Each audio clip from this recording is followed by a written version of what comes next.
अस्सलाम वालेकुम नाज़रीन, आप देख रहे हैं पाक नारवे न्यूज़। मैं हूं सीरत फातिमा। नाज़रीन, आज की वीडियो के अंदर हम बात करेंगे बरतानिया की चाइल्ड सीरियल किलर नर्स के बारे में। न्यू इंग्लैंड के शुमाल मगरिब के एक अस्पताल में 33 साल नर्स ल्यूसी लेटबी को जुम्मे के रोज 7 नौसायदा बच्चों के कत्ल और 6 दूसरों के कत्ल की कोशिश का मुजरिम ठहरा दिया गया। नर्स के खिलाफ ये फैसला मैनचेस्टर की क्राउन अदालत में 10 माह के इस मुकदमे के बाद सुनाया गया, जिसने उसे बरतानिया की एक सबसे बड़ी सीरियल चाइल्ड किलर बना दिया गया। उसने ये वारदातें अक्सर उस वक्त की जब वो 2015 और 2016 में इस यूनिट में रात की शिफ्टों में काम कर रही थी। मुकदमे के दौरान ज्यूरी को बताया गया कि लूसी नौसायदा बच्चों के खून में हवा इंजेक्ट करती थी, जबकि रगों के जरिए दी जाने वाली खुराक में इंसुलिन शामिल कर देती थी और उनकी सांस लेने वाली ट्यूब्स में भी मुदाखलत करती थी। गिरफ्तारी के बाद उसके घर की तलाशी लेने वाले पुलिस अफसरों को हाथ से लिखा हुआ एक रुका मिला, जिस पर लिखा था, मैंने उन्हें दानिस्ता तौर पर हिलाक किया है क्योंकि मैं उनकी देखभाल की अहल नहीं हूँ। उसने लिखा, मैं खौफनाक बुरी शख्स हूँ, मैं बुराई हूँ, मैंने ये किया है। एक सीनियर प्रोसिक्यूटर पास्कल जॉन ने कहा, लूसी लेटबी पर भरोसा किया गया था कि वो कुछ इंतहाई कमज़ोर बच्चों की हिफाजत करेगी। उसके इर्द गिर्द काम करने वाले ये बिल्कुल नहीं जानते थे कि उनके दरमियान एक कातिल मौजूद है।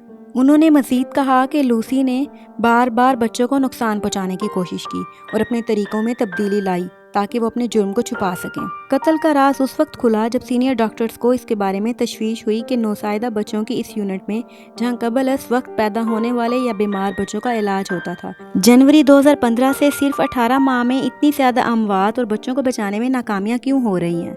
जब डॉक्टरों को कोई तभी वजह नहीं मिल सकी तो पुलिस को बुलाया गया। प्रोसिक्यूटर निक चांस ने बताया कि एक तवील तफ्तीशी कार्रवाई के बाद ये निशानदेही हुई कि जब भी किसी वाक़ये ने बदतर शक्ल इख्तियार की तो इस वक्त बच्चों की निगरानी के लिए मामूर नर्स लूसी मुस्तकिल तौर पर वहाँ मौजूद होती थी। सोशल मीडिया पर लूसी की तस्वीर में इसे एक ऐसा खुश और मुस्कुराती हुई मसरूफ़ ज़िंदगी गुजारने वाली ख़वातीन के तौर पर पेश किया गया।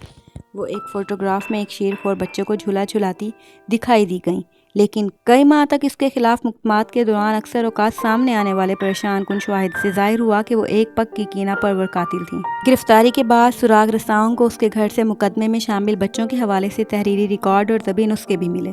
उसने मकतूल बच्चों के वालिदैन और ख़ानदानों को तलाश करने के लिए सोशल मीडिया पर सर्च भी की थी। लेटबी को जब 14 दिन की पेशी के बाद शवाहिद दिए गए तो वो रोने लगी और उसने कहा उसने कभी भी इन बच्चों को नुकसान पहुंचाने की कोशिश नहीं की। उसने दावा किया कि 4 डॉक्टर ने यूनिट की नाकामियों का इल्ज़ाम उस पर लगाकर उसके खिलाफ साजिश की है। लूसी ने ज्यूरी को बताया कि उसने रुके पर यह पैगाम कि मैं बुरी हूँ इसलिए लिखा था क्योंकि वो जज्बाती हो गई थी। नाज़रीन, ये एक इंतहाई गैर मामूली पागलपन या जुनूनी कैफियत का आगाज़ है। इस एक कार्रवाई ने हमारे लिए बहुत सारे सवाल रख छोड़े हैं। क्या हमारे इर्द गिर्द ऐसी कैफियत में गिरफ्तार मजीद लोग भी मौजूद हैं? क्या हॉस्पिटल्स में बच्चों की देखभाल की मॉनिटरिंग के लिए हर जगह कैमरे नस्ब करने की ज़रूरत नहीं? नाज़रीन, ऐसी ही इंफॉर्मेटिव वीडियोस के लिए हमसे कनेक्टेड रहें। Stay blessed.